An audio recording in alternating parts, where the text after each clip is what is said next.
Meaning of entrails. Entrails. Entrails.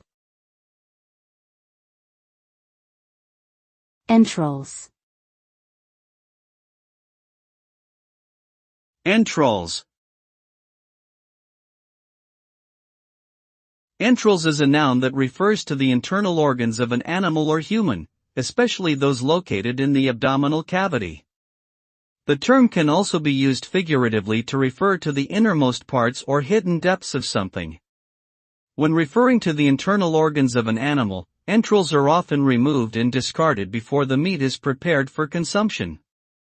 In literature and mythology, the reading of entrails was considered a form of divination, with the appearance and condition of the organs believed to hold predictive significance.